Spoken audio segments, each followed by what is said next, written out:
Yeskiel 18 ayat 1-9. Setiap manusia bertanggung jawab atas dirinya. Maka datanglah firman Tuhan kepadaku. Ada apa dengan kamu sehingga kamu mengucapkan kata-kata sindiran ini di tanah Israel? Ayah-ayah makan buah mentah dan gigi anak-anaknya menjadi ngilu. Demi aku yang hidup, demikianlah firman Tuhan Allah, kamu tidak akan mengucapkan kata sindiran ini lagi di Israel. Sungguh semua jiwa aku punya, baik jiwa ayah maupun jiwa anak aku punya. Dan orang yang berbuat dosa itu yang harus mati. Ayat yang kelima, kalau seorang adalah orang benar dan ia melakukan keadilan dan kebenaran, dan ia tidak makan daging persembahan di atas gunung, atau tidak melihat kepada berhala-berhala kaum Israel, tidak mencemari istri sesamanya dan tidak menghampiri perempuan waktu bercemar kain, tidak menindas orang lain dan ia mengembalikan gadaian orang, tidak merampas apa-apa, memberi makan orang lapar, memberi pakaian kepada orang telanjang, tidak memungut uang riba, tidak memungut bunga uang, ataupun mengambil riba, menjauhkan diri dari kecurangan, melakukan hukum yang benar di antara manusia dengan manusia, hidup menurut ketetapanku dan tetap mengikuti peraturanku dengan berlaku setia, ialah orang benar dan ia pasti hidup. Demikianlah firman Tuhan Allah. Oke, shalom, kita ketemu lagi channel Pelita Kakiku, karena firman-Mu adalah pelita bagi kakiku dan terang bagi jalanku. Di video terakhir saya membahas mengenai Yeskiel pasal 17. Hari ini saya ingin membahas mengenai Yeskiel pasal 18 yang ceritanya sedikit unik dan sama sekali berbeda, walaupun masih dalam konteks berkaitan dengan bagaimana waktu itu Yeskiel bernubuat tentang satu kondisi orang-orang yang akhirnya terbuang, berada di pembuangan, sama seperti yang dia alami, bagaimana dia sendiri adalah orang buangan di tepi sungai Kebar, gitu ya. Dan apa sih namanya, dan salah satu bagian dari Yeskiel pasal 18 ayat yang pertama tadi, di sana firman Tuhan menjelaskan bahwa seorang yang benar adalah orang yang tidak melakukan sesuatu hal yang salah dan dia hidup menurut ketetapannya.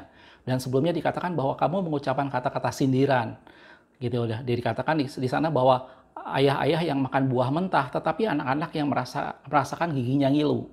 Dan kemudian datang firman Tuhan bahwa tidak akan ada lagi yang mengucapkan kata-kata sindiran seperti itu.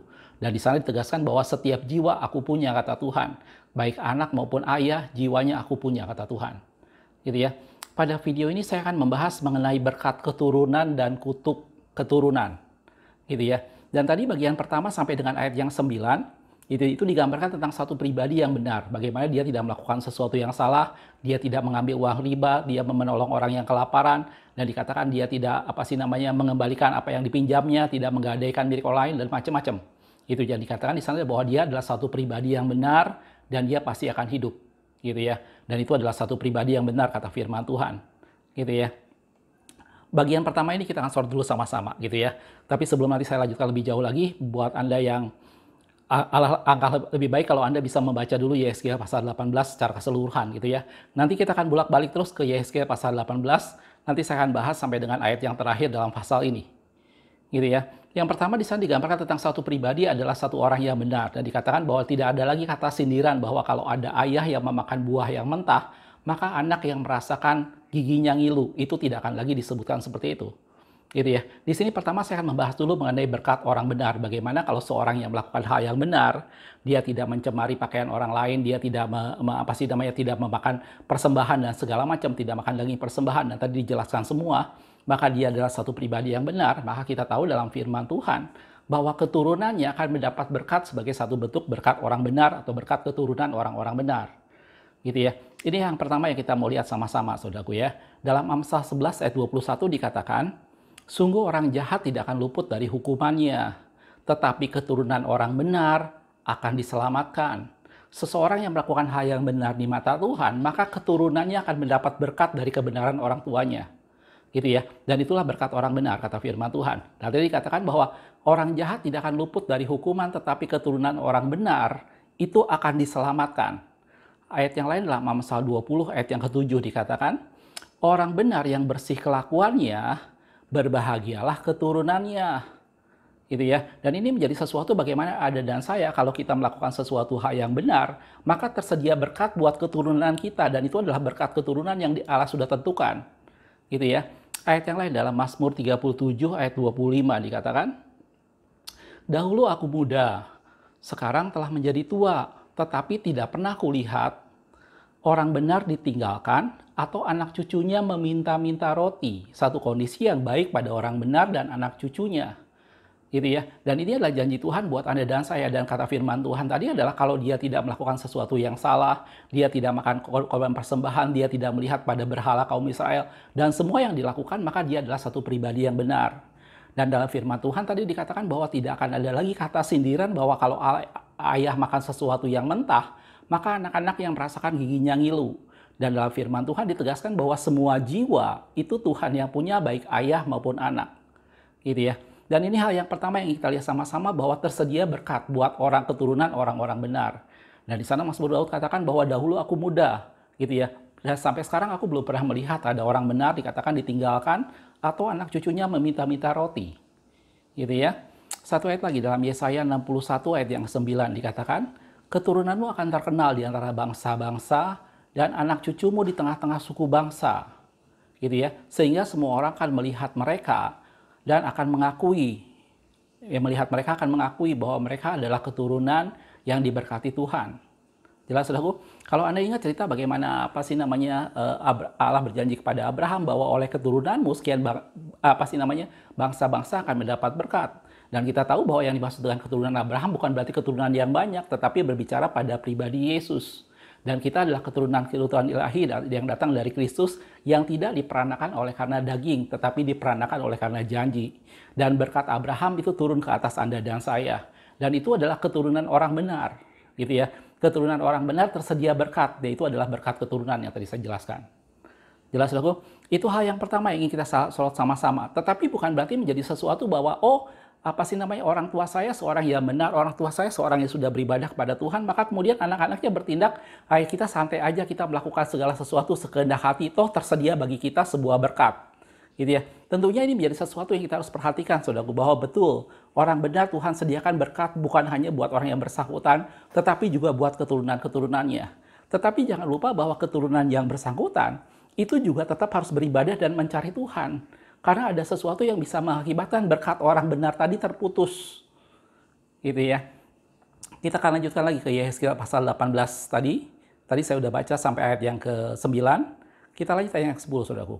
Dikatakan, tetapi kalau ia melahirkan seorang anak yang menjadi perampok, tadi di atasnya sudah dijelaskan.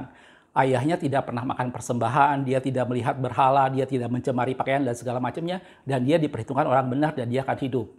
Di ayat 10 dikatakan kalau dia melahirkan seorang anak yang menjadi perampok dan yang suka menumpahkan darah atau melakukan salah satu dari hal-hal itu, walaupun ayah tidak melakukan satu pun, ayahnya adalah orang benar. Tapi anaknya melakukan sesuatu yang tidak benar. Dia merampok dan dia dikatakan apa? Suka menumpahkan darah, gitu ya. Lanjutannya, juga makan daging persembahan di atas gunung, mencemari istri sesamanya. Anaknya melakukan sesuatu hal yang sangat buruk. Menindas orang sengsara dan miskin, merampas, tidak mengembalikan gadaian orang, gitu ya, melihat kepada berhala-berhala dan melakukan kekejian, terus dia memungut uang bunga dan mengambil riba. Lanjutannya, orang yang demikian tidak akan hidup. Ini adalah anak orang benar, tetapi anaknya menjadi perampok dan melakukan sesuatu yang tidak seperti yang dilakukan oleh ayahnya. Gitu. Dan dikatakan adalah, dengan demikian, orang yang demikian tidak akan hidup, kata firman Tuhan. Segala kekejian ini dilakukannya, ia harus mati. Darahnya tertimpa kepadanya sendiri. Gitu ya. Ada sesuatu yang kita harus mengerti bahwa kalau Anda dan saya kita melakukan sesuatu hal yang benar, Tuhan menyediakan berkat buat kita dan buat keturunan kita. Tetapi kita tetap harus mengajak keturunan kita untuk tetap beribadah kepada Tuhan dan melakukan hal yang benar.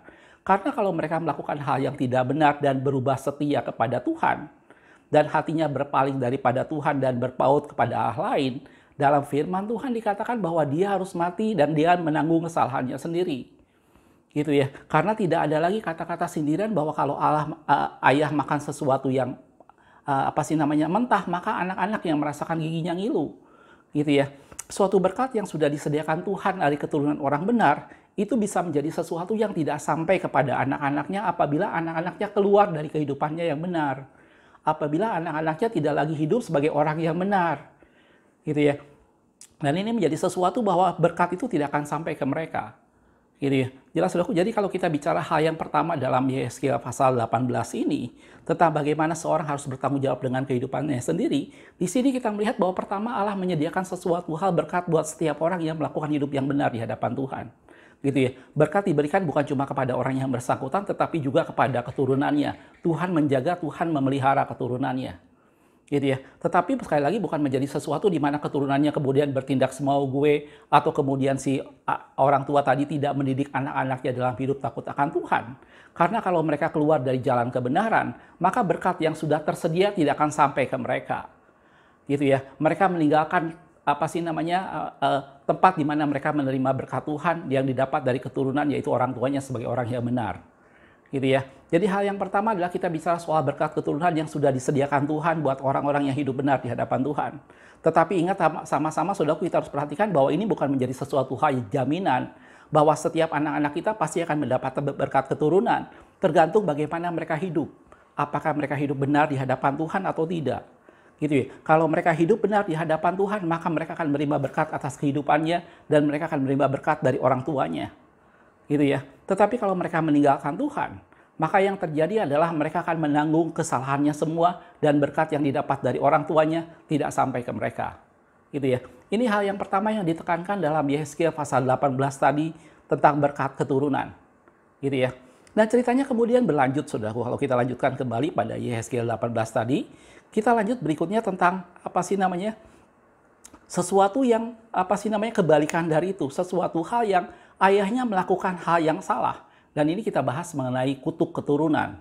Gitu ya. Sebelum saya lanjutkan di Yehezkiel 18, kita lihat beberapa hal dalam firman Tuhan bahwa Allah selain menjanjikan berkat bagi keturunan orang-orang benar, Allah juga menghukum orang-orang yang beribadah kepada Allah lain dan menghukum itu kepada keturunan-keturunannya. Atau biasanya mungkin Anda dan saya kenal dengan istilah kutuk keturunan. Gitu ya. Dalam Keluaran 20 ayat yang kelima dikatakan, janganlah sujud menyembah kepadanya atau beribadah kepadanya. Sebab aku Tuhan Allahmu adalah Allah yang cemburu, yang membalaskan kesalahan bapa kepada anak-anaknya, kepada keturunan yang ketiga dan keempat dari orang-orang yang membenci aku. Gitu ya. Jadi di sini Allah bertindak sangat adil. Orang yang benar maka keturunannya akan mendapat berkat keturunan. Tapi orang yang membenci Tuhan, yang hatinya beribadah kepada Allah lain, maka Allah menghukum dia dan juga keturunannya. Gitu ya. Dalam Keluaran 34 ayat yang ke-7 dikatakan, yang mendeguhkan kasih setianya kepada beribu-ribu orang, yang mengampuni kesalahan, pelanggaran, dan dosa, tetapi tidaklah sekali-sekali membebaskan orang yang bersalah dari hukuman. Lanjutannya, yang membalaskan kesalahan bapa kepada anak-anaknya dan cucunya, kepada keturunan yang ketiga dan keempat. Gitu ya. Jadi ini menjadi sesuatu hal bahwa itu keadilan Tuhan, bahwa kalau kita hidup benar, maka keturunan kita mendapat berkat. Tinggal bagaimana kita menjaga, mengarahkan anak-anak kita, keturunan kita supaya tetap hidup benar di hadapan Tuhan, dan berkat akan mereka terima sesuai dengan keturunan berkat orang benar yang sudah ada sebelumnya. Gitu ya. Tetapi di satu pihak kalau kita hidup tidak benar, kita beribadah kepada lain, kita membuat perjanjian dengan kuasa kegelapan, kita meminta kekayaan dan lain sebagainya, maka Tuhan menghukum kita, bukan cuma kita, tetapi juga ada kutuk atas keturunan kita. Gitu ya. Dan ini menjadi sesuatu yang serius, saudaraku, yang tidak boleh kita main-main dengan anggap enteng begitu saja. Allah memandang serius apabila orang mengadakan suatu perjanjian dengan setan, mengadakan suatu perjanjian dengan kuasa kegelapan, dan kemudian meminta suatu berkat atau apapun juga buat kekayaan dan segala macamnya. Allah menghukum orang yang bersangkutan dan juga keturunannya, kata firman Tuhan. Gitu ya. Kalau kita lihat dalam Bilangan 14 ayat 18 dikatakan, Tuhan itu bersabar panjang dan kasih setianya berlimpah-limpah. Allah kita penuh dengan kasih setia dan dia penuh dengan kesabaran. Gitu ya. Ia mengampuni kesalahan dan pelanggaran, tetapi sekali-sekali tidak membebaskan orang yang bersalah dari hukuman. Bahkan ia membalaskan kesalahan bapa kepada anak-anaknya, keturunan yang ketiga dan keturunan yang keempat. Itu sama dengan ayat yang tadi kita ambil di Keluaran, gitu ya. Isinya kurang lebih sama. Gitu ya. Dalam Ulangan 5 ayat yang 9 dikatakan, janganlah sujud menyembah kepadanya atau beribadah kepadanya, sebab aku Tuhan Allahmu adalah Allah yang cemburu, yang membalaskan kesalahan bapa kepada anak-anaknya dan kepada keturunan yang ketiga, keempat dari orang yang membenci aku. Jadi kata-katanya kurang lebih sama, saudaraku. Gitu ya. Ini yang pertama. Yang kedua tentang hal kutuk keturunan. Jadi kalau kita bicara yang pertama soal berkat keturunan, orang benar maka keturunannya akan mendapat berkat. Gitu ya, Tuhan menyediakan berkat buat keturunan orang-orang benar. Tetapi jangan lupa bahwa setiap keturunan orang benar, dia bukan berarti dengan begitu terus dia melakukan segala sesuatunya tanpa dia memikirkan dan hidup benar di hadapan Tuhan. Karena berkat keturunan tadi bisa tidak sampai kepadanya apabila dia melakukan kehidupan yang salah dan dia berdosa di hadapan Tuhan. Dan dia harus menanggung kesalahannya sendiri dan berkat orang benar tidak sampai kepadanya. Gitu ya. Dan sekarang yang kedua adalah kalau seorang orang tua melakukan sesuatu hal yang salah dan dia melakukan perjanjian dengan kuasa kegelapan, maka Allah menghukum, ada kutuk yang diberikan pada orang yang bersangkutan dan juga pada keturunannya. Gitu. Tetapi terus kemudian bagaimana sekarang yang terjadi dengan keturunannya kalau gitu? Gitu ya. Bisa aja ada sesuatu misalnya ada, dan saya mungkin pernah mengalami, mungkin kita ada punya orang tua yang pernah datang ke satu tempat, ke Gunung Kawi atau kemana, kemudian mereka berdoa dan meminta berkat dan segala macam, kita nggak tahu. Gitu ya. Dan dalam firman Tuhan bahwa mereka melakukan sesuatu hal yang salah dan keturunannya mendapat kutuk dalam firman Tuhan. Dan seperti halnya tadi berkat ke orang benar, itu menjadi sesuatu yang bisa nyampe atau tidak. Begitu juga dengan kutuk keturunan. Kutuk keturunan menjadi sesuatu hal bahwa kalau orang yang bersangkutan kemudian keluar dari kehidupannya dalam dosa dan menerima Kristus, maka kutuk keturunan ini akan dipatahkan dan tidak sampai kepada keturunannya. Gitu ya. Kita akan lanjutkan dalam Yehezkiel tadi, saudaraku. Yehezkiel 18 tadi, kita lanjutkan ayat 14, dikatakan, sesungguhnya kalau ia melahirkan seorang anak, dan anak ini melihat dosa yang dilakukan ayahnya, dia punya anak, tetapi sekarang anaknya melihat bahwa ayahnya melakukan sesuatu dosa yang tidak benar. Gitu ya. Tetapi menginsafi hal itu, anaknya insaf, anaknya sadar bahwa ayahnya melakukan sesuatu yang tidak benar. Sehingga tidak melakukan seperti itu, ia tidak makan daging persembahan di atas gunung, dia tidak melihat kepada berhala kaum Israel, tidak mencemari istri sesamanya, tidak menindas orang lain, tidak mau meminta gadai, tidak merampas apa-apa, memberi makan orang lapar, memberi pakaian kepada orang telanjang, dia menjauhkan diri dari kecurangan, tidak mengambil bunga uang atau riba, melakukan peraturanku dan hidup menurut ketetapanku, orang yang demikian tidak akan mati karena kesalahan ayahnya. Ia pasti hidup. Gitu ya. Ayat yang ke-18 dikatakan, ayahnya yang melakukan pemerasan, yang merampas sesuatu dan yang melakukan hal-hal yang tidak baik di tengah-tengah bangsanya, sungguh ia akan mati karena kesalahannya. Jadi saudaraku, bahwa ini menjadi sesuatu hal yang sangat adil. Ini menjadi sesuatu hal yang sangat adil. Kalau seorang ayah, orang tua melakukan sesuatu yang benar, maka tersedia berkat buat keturunannya. Gitu ya. Tapi kalau keturunannya melakukan hal yang benar, maka dia akan menerima berkat buat perbuatannya dan dia akan menerima berkat atas orang tuanya yang melakukan yang benar. Tetapi kalau si anak ini kemudian melakukan sesuatu yang tidak benar, maka berkat orang benar tadi tidak sampai ke anak ini dan kemudian dia akan mati dan dia akan bertanggung jawab dengan setiap perbuatannya. Gitu ya. Itu kalau orang tuanya melakukan yang benar. Gitu ya. Dan kebalikannya sekarang, kalau orang tuanya melakukan yang tidak benar, orang tuanya melakukan hal yang tercela di mata Tuhan, dia mengadakan perjanjian dengan kuasa kegelapan, orang tuanya melakukan hal yang tidak benar, maka orang tuanya mengalami yang namanya kutuk, dan kutuk itu tidak hanya pada orang tuanya, tetapi juga pada keturunannya. Nah sekarang bagaimana dengan keturunannya? Tinggal keturunannya apakah dia memilih untuk keluar dari hidup benar, menginsafi kesalahan orang tuanya dan dia memilih hidup benar, maka kutuk keturunan tidak akan sampai kepadanya atau dipatahkannya. Gitu ya. Atau kebalikannya, kalau dia tetap melakukan hal yang tidak benar, maka dia menanggung dosa dari orang tuanya dan dia juga akan mengalami kesalahan, menanggung dosa dari kesalahannya sendiri. Jelas, Saudaraku? Ini dua hal yang sangat adil dalam firman Tuhan. Gitu ya. Dua hal yang sangat adil dalam firman Tuhan yang digambarkan dalam Yehezkiel pasal 18 ini.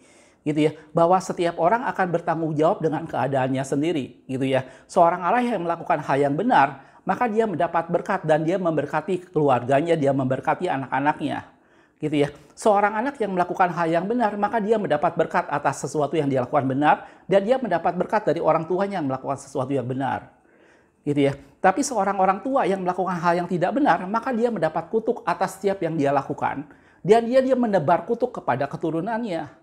Gitu ya. Tetapi apabila keturunannya kemudian memilih untuk bertobat dan hidup benar, maka setiap kutuk yang diwariskan dari orang tuanya itu dipatahkan dan dia sudah dibeli oleh darah Kristus dan dia tidak lagi berada di bawah kutuk. Gitu ya. Dan dia akan dihidup sebagai orang yang dibenarkan. Gitu ya. Tetapi kalau dia melakukan seperti yang dilakukan ayahnya tadi, maka dia akan berada dalam kutuk yang sudah ditentukan oleh ayahnya tadi. Jelas, Saudaraku? Itu yang dijelaskan dalam Yehezkiel pasal 18 ini. Gitu ya. Dan ini menjadi suatu prinsip dalam firman Tuhan tentang berkat keturunan dan kutuk keturunan. Gitu ya. Jadi kalau Anda dan saya orang tua hidup dengan benar, maka kita menyediakan berkat buat anak-anak kita. Kita memberikan berkat buat keturunan-keturunan kita. Tergantung tinggal bagaimana mereka hidup benar atau tidak di hadapan Tuhan. Kalau mereka hidup benar di hadapan Tuhan, maka mereka akan menikmati berkat dari kehidupan mereka sendiri dan berkat yang diwariskan oleh orang tuanya. Gitu ya. Tetapi kalau kita melakukan satu hal yang tidak benar di hadapan Tuhan, kita mengadakan perjanjian dengan kuasa kegelapan, maka kita membawa diri kita ada di bawah kutuk. Dan kita mewariskan kutuk keturunan kepada anak-anak kita. Gitu ya. Tetapi bukan berarti anak-anak kita tidak bisa bertobat. Kalau mereka bertobat dan akhirnya datang kepada Tuhan, maka setiap kutuk keturunan tadi dipatahkan dan mereka hidup di bawah berkat. Dan mereka diperhitungkan sebagai orang-orang yang benar. Gitu ya. Tetapi kalau mereka kondisinya tidak bertobat dan kemudian tidak berbalik, maka keadaan anak-anak kita akan menjadi lebih buruk karena mereka di bawah kutuk karena kesalahannya sendiri dan ada kutuk yang diwariskan oleh orang tuanya. Jelas aku? Ini prinsip kebenaran dalam firman Tuhan, gitu ya. Jadi apa yang Anda dan saya lakukan sebagai orang tua itu sangat berpengaruh dengan keadaan anak-anak kita ke depan. Gitu ya. Dan sekali lagi saya udah bilang tadi bahwa Yehezkiel 18 ini sebenarnya berhubungan dengan peristiwa pembuangan. Gitu ya, pembuangan umat Tuhan ke Babilonia. Tapi di sana Yehezkiel ini menggambarkan bahwa Tuhan menjelaskan melalui Yehezkiel bahwa apa yang terjadi dengan umat Tuhan itu semata-mata bukan karena kesalahan siapapun juga. Gitu ya. Itu semata-mata adalah sesuatu yang sudah Tuhan tentukan, yang semuanya adalah bergantung bagaimana pada sikap seseorang untuk hidup benar atau tidak. Itu karena setiap orang harus bertanggung jawab dengan setiap kesalahan yang dia lakukannya sendiri. Jelas aku? Kalau kita lanjutkan selanjutnya tentang peristiwa dalam Yehezkiel ini, kemudian orang Israel mulai mempertanyakan bahwa Tuhan itu adil atau tidak, apakah itu sesuatu hal yang adil, gitu ya. Kita lanjutkan dalam Yehezkiel 18 tadi. Saya tadi udah selesai ayat 18, kita lanjut ayat 19. Dikatakan, tetapi kamu berkata, mengapa anak tidak turut menanggung kesalahan ayahnya? Karena anak itu melakukan keadilan dan kebenaran. Tadi saya dibilang, kalau anak itu melakukan yang benar, maka kesalahan ayahnya tidak akan ditimpakan pada anaknya. Gitu ya. Ayahnya melakukan sesuatu yang dikutuk Tuhan, maka anaknya tidak akan mengalami itu semua kalau anaknya melakukan sesuatu hal yang benar. Gitu ya. Melakukan semua ketetapanku dengan setia, maka dia pasti hidup. Ayat 20, orang yang berbuat dosa, itu yang harus mati, kata Tuhan. Dan ini satu bentuk keadilan Tuhan. Tuhan tidak memandang kita siapa dan anak siapa. Tetapi apa yang kita lakukan, itulah yang Tuhan akan lihat itu semua. Gitu ya. Kita boleh anak seorang pendeta besar sekalipun, kalau kita melakukan sesuatu yang cemar, kita melakukan sesuatu yang tidak benar, maka Allah menghukum kita karena perbuatan kita. Jangan kita berpikir bahwa, oh saya seorang anak pendeta besar, oh saya seorang anak dari suatu pendeta yang sangat melayani kemana-mana, dan kita berpikir bahwa, oh banyak sekali berkat keturunan yang tersedia pada Anda dan saya. Betul, saudaraku, berkat keturunan tersedia karena orang tua kita melakukan sesuatu yang benar. Tetapi jangan lupa bahwa kalau kita tidak hidup dalam kebenaran, maka semua berkat yang tersedia itu akan sia-sia dan kita tidak akan memperolehnya. Gitu ya, karena setiap orang harus menanggung akibat dari kesalahannya sendiri. Gitu ya. Dan sebaliknya, gitu ya. Anda mungkin anak seorang di mana orang tua kita mungkin seorang yang pernah melakukan hal yang tidak benar. Dia pernah ke Gunung Kawi, mereka pernah melakukan sesuatu untuk meminta kekayaan. Tetapi kalau kita hidup benar di hadapan Tuhan, jangan sekali-sekali berpikir bahwa ada kutuk yang menimpa kita. Tidak. Anda dan saya dibebaskan karena kita sudah menyerahkan hidup kita kepada Tuhan dan Yesus membeli kita dengan darahnya. Gitu ya. Orang tua kita mungkin pernah melakukan sesuatu yang sangat fatal. Gitu ya, bagaimana mereka melakukan sesuatu yang tidak benar, yang mereka tidak mengerti, gitu ya. Tetapi Anda dan saya, kalau kita hidup benar di hadapan Tuhan dan menyerahkan hidup kepada Tuhan, maka tidak ada kutuk keturunan yang terjadi atas kita, karena itu semua sudah dipatahkan pada saat kita ditebus oleh darah Kristus. Dan setiap orang akan bertanggung jawab dengan dirinya sendiri dengan apa yang dia lakukan. Jelas, saudaraku? Kita akan lanjutkan. Ayat 20 dikatakan, orang yang berbuat dosa itu yang harus mati. Anak tidak akan turut menanggung kesalahan ayahnya, dan ayah tidak akan turut menanggung kesalahan anaknya. Ini prinsip dalam firman Tuhan. Gitu ya. Anak tidak akan menanggung kesalahan ayahnya, dan ayah tidak akan menanggung kesalahan anaknya dalam firman Tuhan. Tidak ada lagi kata-kata sindiran bahwa ayah yang memakan buah yang mentah, dan gigi anak yang merasakan ngilunya. Gitu ya. Kalau kita lanjutkan. Orang benar akan menerima berkat kebenarannya, dan kefasikan orang fasik akan tertanggung atasnya. Orang benar akan menerima berkat kebenaran yang dilakukan oleh dia. Dan orang fasik akan menerima hukuman atas kefasikannya, kata firman Tuhan. Ayat 21. Tetapi jika orang fasik bertobat, kata Tuhan, dari segala dosa yang dilakukannya dan berpegang pada segala ketetapanku, serta ia melakukan keadilan dan kebenaran, ia pasti hidup dan tidak akan mati.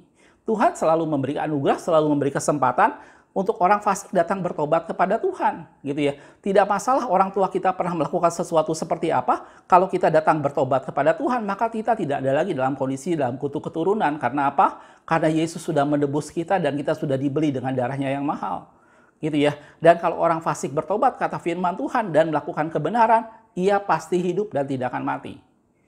Gitu ya. Ayat 22, segala durhaka yang dibuatnya tidak akan diingat lagi terhadap dia. Kalau seorang bertobat, firman Tuhan katakan, sekalipun dosamu merah seperti kirmisi akan menjadi putih seperti bulu domba. Gitu ya. Seperti halnya jauhnya barat dengan timur, demikian dia akan melupakan pelanggaran-pelanggaran kita. Gitu ya. Lanjutannya, ia akan hidup karena kebenaran yang dilakukannya. Lanjut ayat 23. Apakah aku berkenan pada kematian orang fasik? Demikianlah firman Tuhan. Bukankah kepada pertobatannya supaya dia hidup? Gitu ya. Tuhan sama sekali tidak menghendaki siapapun binasa. Bahkan orang fasik sekalipun Tuhan beri kesempatan dengan sabar supaya dia kembali bertobat dan kemudian memperoleh kehidupan. Gitu ya. Dan dikatakan, apakah aku berkenan dengan kematian orang fasik? Tidak, kata Tuhan. Justru aku lebih berkenan pada pertobatannya supaya dia hidup. Gitu ya. Ayat 24. Jikalau orang benar berbalik dari kebenaran. Nah, ini sekarang kebalikannya. Kalau ada orang yang sudah benar, yang sudah melakukan hal yang benar, sekarang dia berbalik dari kebenarannya dan melakukan kecurangan, kata firman Tuhan. Seperti segala kekejian yang dilakukan oleh orang fasik, apakah dia akan hidup? Gitu ya. Segala kebenaran yang dilakukannya tidak akan diingat-ingat lagi. Ingat, saudaraku, Anda dan saya boleh puluhan tahun melayani Tuhan, Anda dan saya boleh menjadi satu pribadi yang sudah sekian lama ikut Tuhan. Tetapi apabila kita jatuh ke dalam dosa, maka semua yang kita lakukan menjadi sesuatu hal yang sia-sia. Gitu ya. Dan ini membuat Anda dan saya harus berjaga-jaga, saudaraku. Jangan kita berpikir, oh saya sudah sekian banyak melayani Tuhan, oh saya sudah sekian tahun melakukan suatu hal yang benar. Sekali Anda dan saya jatuh ke dalam dosa, dan kita meninggalkan Tuhan, maka semua yang di belakang kita itu tidak ada gunanya sama sekali. Gitu ya. Dan itu kata firman Tuhan, dikatakan bahwa kalau orang benar berbalik, kalau segala kebenaran dilakukannya tidak akan diingat-ingat lagi, ia harus mati karena ia berubah setia, karena dosa yang dilakukannya, gitu ya. Jadi jangan ada orang berkata, oh saya mantan pendeta. Nggak usah dibilang, saudaraku. Itu sama sekali Tuhan tidak akan catat itu semua. Gitu ya. Ayat 25. Tetapi kamu berkata, tindakan Tuhan tidaklah tepat. Dengar dulu, kata Tuhan, hai kaum Israel. Apakah tindakanku yang tidak tepat atau tindakanmu yang tidak tepat? Gitu ya. Orang nggak bisa berkata pada Tuhan, ini satu bentuk yang tidak adil dong. Justru Tuhan bilang, itu adalah suatu keadilan. Gitu ya. Orang fasik akan menanggung dosa akibatnya sendiri. Dan orang benar akan mendapat berkat dari kebenaran yang dia lakukannya. Dan keturunan orang benar akan mendapat berkat keturunan. Tetapi orang fasik, maka keturunannya akan mendapat kutuk. Itu kata firman Tuhan. Dan itu suatu bentuk keadilan Tuhan. Gitu ya. Dan apa yang Anda dan saya lakukan itu sesuai persis dengan apa yang akan kita pertanggungjawabkan dan apa yang akan kita terima. Kalau kita melakukan suatu hal yang benar, maka kita akan mendapat berkat orang benar. Kalau kita melakukan hal yang tidak benar, maka kita berada dalam kutuk dan kita tidak akan memperoleh kehidupan, kata firman Tuhan. Dan itu adalah suatu bentuk keadilan Tuhan. Tetapi Allah yang maha pengasih dan penyayang, Allah yang penuh dengan panjang sabar dan kasih setia yang melimpah-limpah, dia lebih menghendaki bukan kematian orang fasik, dia lebih menghendaki adalah suatu pertobatan. Gitu ya. Dan kalau pertobatan itu terjadi, maka semua kesalahan tidak akan diingat-ingat lagi. Tetapi jangan lupa, saudaraku, seorang yang pernah melakukan kebenaran, tetapi kemudian dia berbalik dari kebenaran dan jatuh ke dalam dosa, maka setiap perbuatan sebelumnya tidak akan diingat-ingat lagi, kata Tuhan. Jelas, saudaraku? Ayat 26 kita akan lanjutkan. Kita selesaikan sedikit lagi, saudaraku.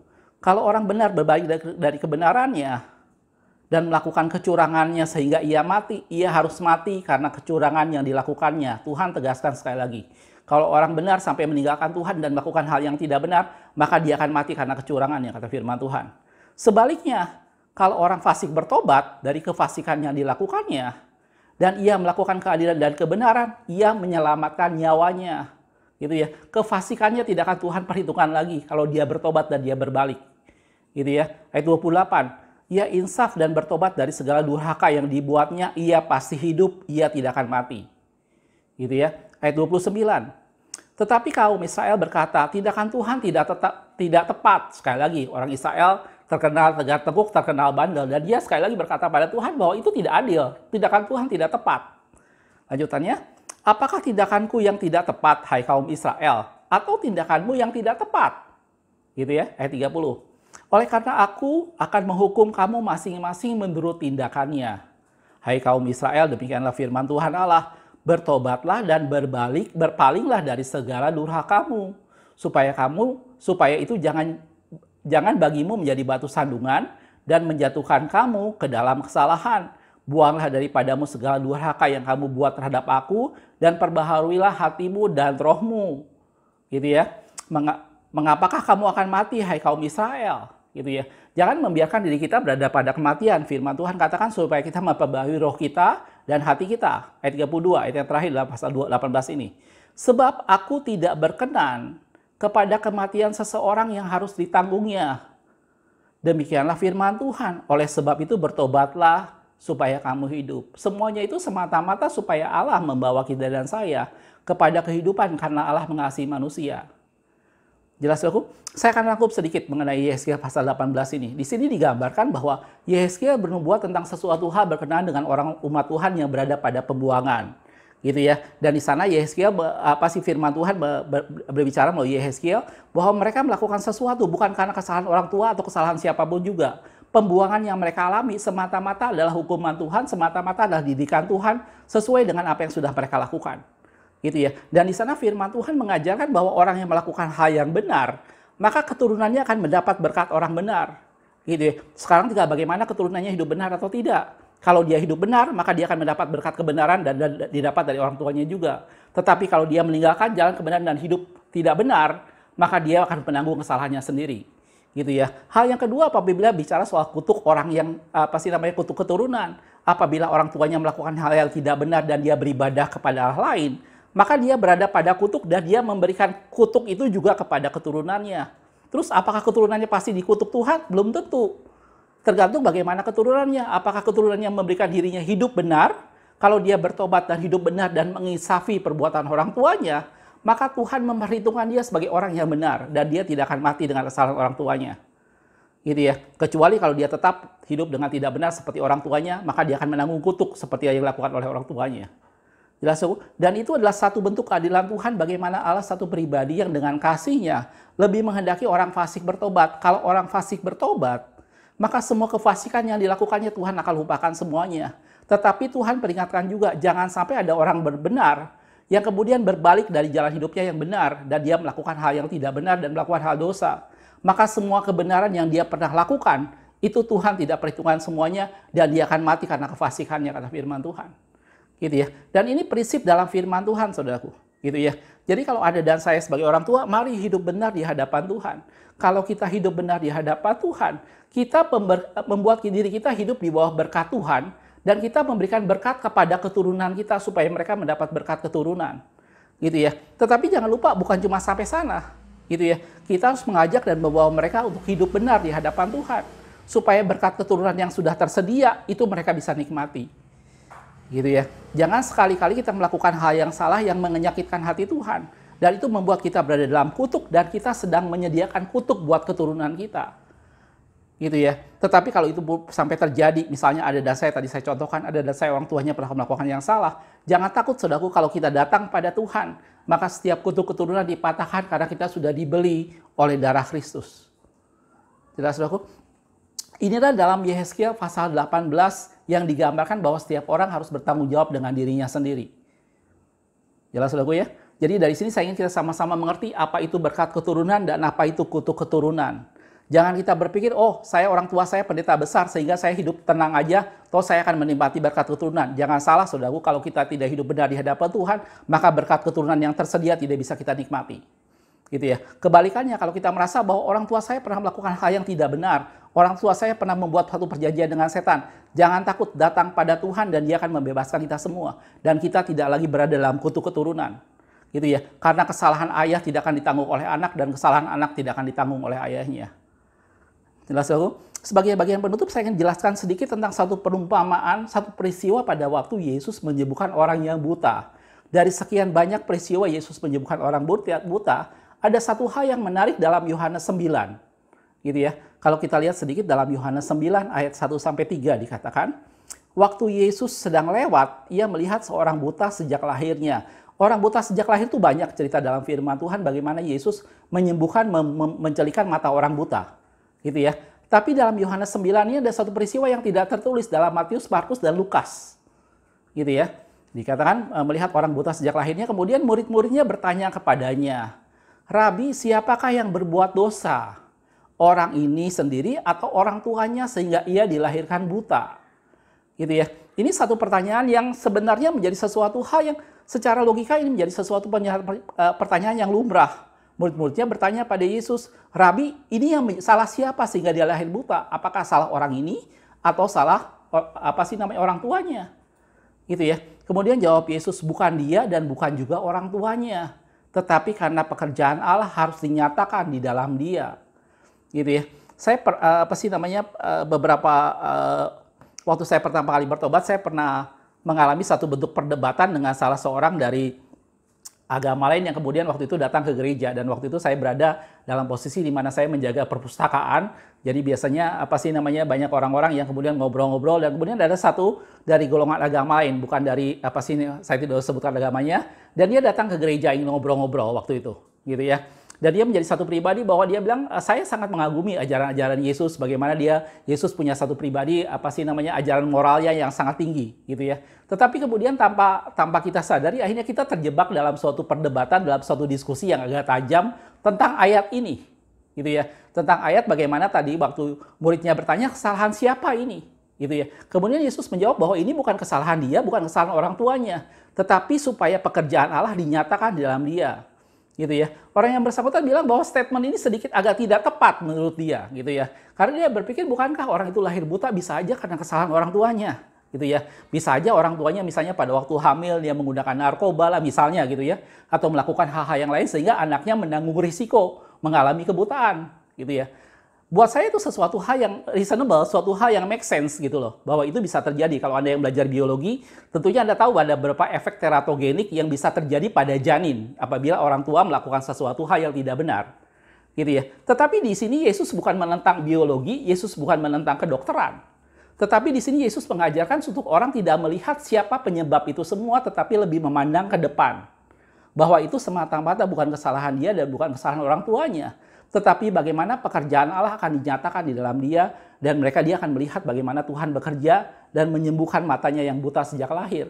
Tidak masalah sebenarnya siapa yang bersalah atau tidak. Tetapi apabila satu pribadi datang kepada Tuhan, dan dia akan mengalami kuasa Tuhan dan pekerjaan Tuhan dinyatakan dalam dia, dan dia melihat walaupun dia buta sejak lahir.